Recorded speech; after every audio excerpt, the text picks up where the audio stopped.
৩০শে August Surajit সেনগুপ্তর ৭৫ বছর হবে, কিন্তু মানুষটাই নেই পৃথিবীতে। ভাবাই যায় না সুরজিৎ এত ফিট জগজগে চেহারা, সেই মানুষটা তো তাড়াতাড়ি চলে গেল। ভাবলে কি মনে হয় সামনে?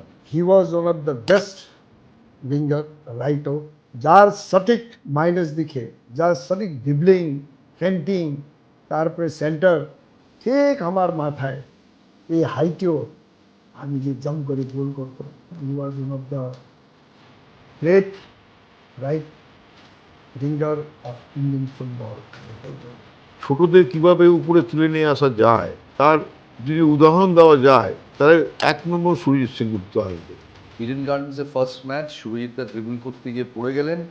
ইস্টবেঙ্গল সাপোর্টাররাই চিৎকার করলো হরিবোল, সুরজিৎদাকে হাঁটুর জন্য বাইরে নিয়ে যাওয়া হলো। তুমি তো মাঠে ছিলে, মনে আছে কোনো?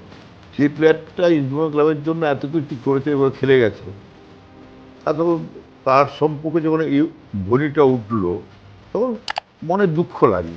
সাপোর্টার এমন একটা জিনিস যে টিম ছেড়ে গেলে কাউকে ছেড়ে কথা বলে না।